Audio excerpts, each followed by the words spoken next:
में जो जीत मिली है उसको लेकर आपको क्या लगता है, प्रदेश में किस तरह का माहौल?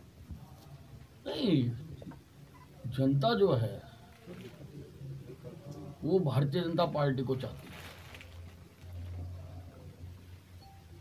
अब चाहे वो निगम के चुनाव थे उसमें भी लोगों ने बता दिया, चाहे वो जींद का चुनाव था उसमें भी लोगों ने बता दिया कि हरियाणा की जनता भारतीय जनता पार्टी के काम करने के तरीके से खुश है।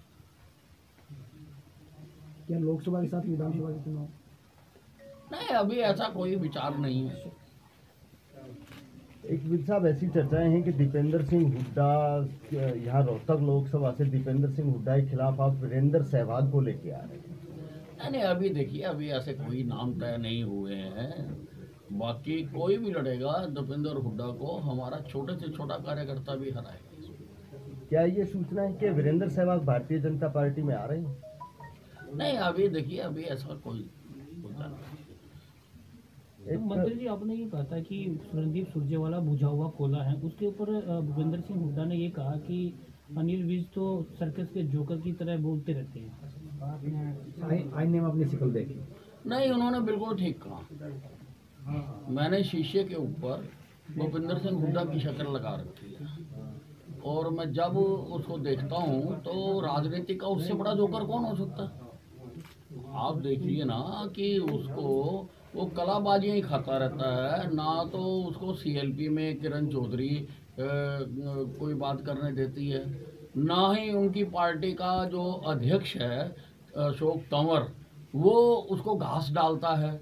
तो वो कलाबाजियाँ ही खाता रहता है, कभी इधर खाता रहता है कभी उधर खाता रहता है। राजनीति का सबसे बड़ा जोकर जो है वो भूपेंद्र सिंह हुड्डा है। मंत्री जी, अब सीबीआई के छापे आए थे उनके यहाँ पे, तो वो कह रहे थे राजनीति दवेश के चलते सारी कार्रवाई हुई, मैंने ऐसा कुछ नहीं किया।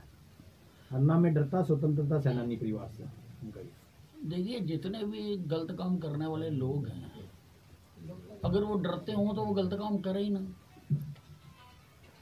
अब इन्होंने तो कुछ बख्शा ही नहीं और इसी कारण से आज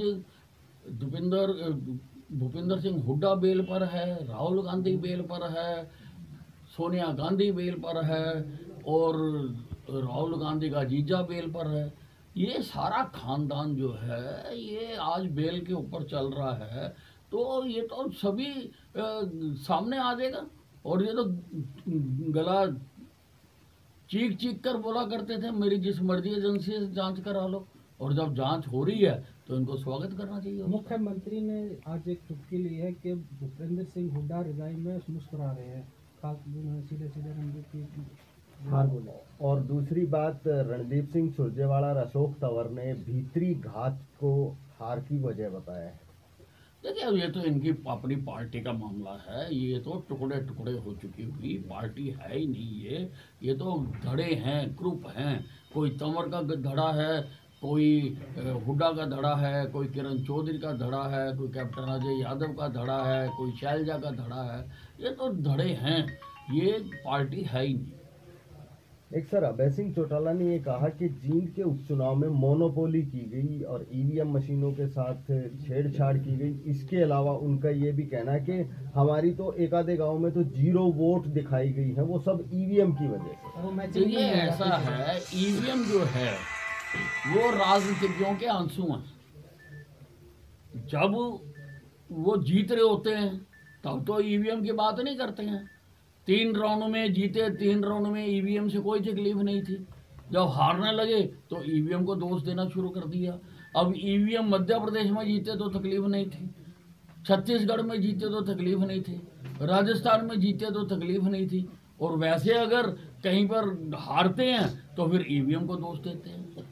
लेकिन वो ये कह रहे हैं कि 0 वोट का तो कोई महत्व ही नहीं बनता। नहीं, 0 इनको तो, हमें हैरानगी तो ये हो रही है कि बाकी जगह से वोट किसने दे दी इनको।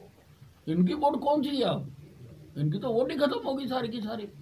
लेकिन कुछ विपक्षी दल ये कह रहे हैं कि दिग्विजय चौटाला को हराने के लिए अभय सिंह ने भारतीय जनता पार्टी को वोट ट्रांसफर करा दिया।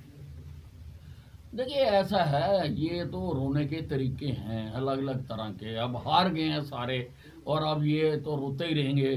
कोई किसी का नाम लेके रोएगा, कोई डीजे का नाम लेकर रोएगा, कोई साले का नाम लेकर रोएगा, रोते ही रहेंगे ये तो। सीएम ये कहते हैं कि ओवर कॉन्फिडेंस हो गई है भारतीय जनता पार्टी, विधानसभा चुनाव में उनको पता लग जाएगा। कौन कहते हैं? Ex CM Bhupendra Singh Hooda. यार भूपेंद्र सिंह हुड्डा को इतना कुछ हो गया अभी तक समझ नहीं आई।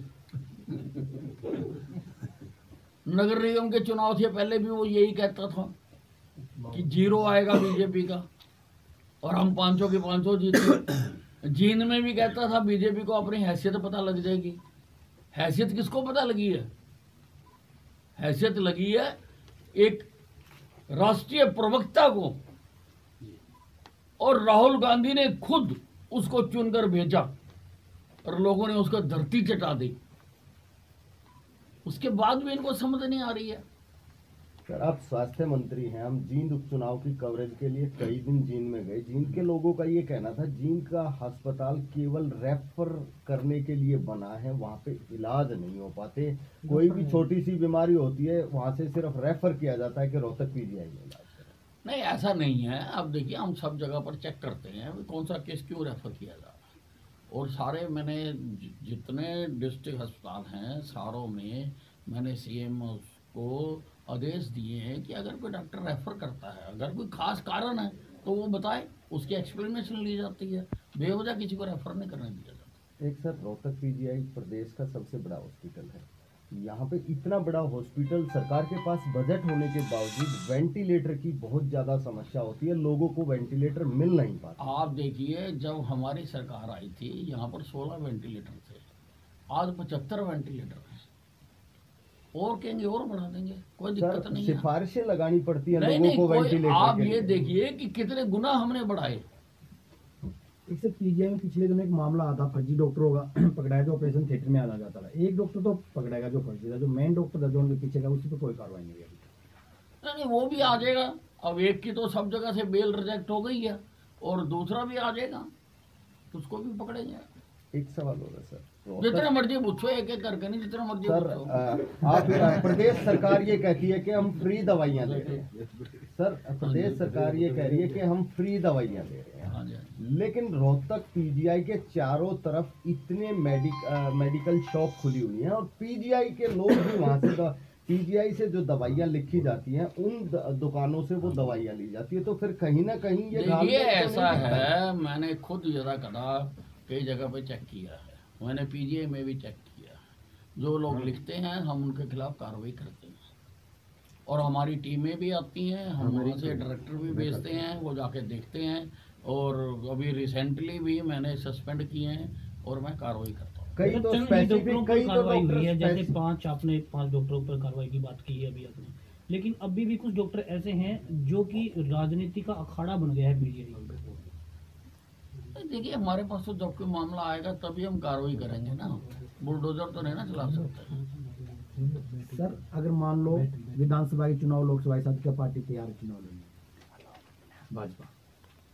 नहीं हम तैयार हैं पूरी तरह से, चाहे कल करा लो, चाहे लोकसभा से भी पहले करा लें, हम तैयार हैं, हमें कोई दिक्कत नहीं है। एक सर बहुत से केसेस ऐसे आते हैं कि जैसे आँख का लेंस रोहतक पीजीआई में अगर मंगाया जाए तो स्पेसिफिक दुकान से मिलेगा, ऑपरेशन के लिए कोई चीज इंस्ट्रूमेंट मंगाया जाए तो स्पेसिफिक दुकान से नहीं मिलेगा। ऐसा कोई केस अगर आप हमें बताओगे तो मैं कार्रवाई करूँ। सर बहुत से केस हैं, अगर नहीं, आप आप बताइए। खुद जांच भी करवाएंगे तो ऐसे मैं बहुत करता से केस मिल हूँ, मैं जाएंगे। खुद भी मैंने आके पकड़े थे। अगर कोई ऐसा केस आता है तो हम कार्रवाई करते हैं। नहीं आपका डर तो है सर। Thank you. थैंक्स।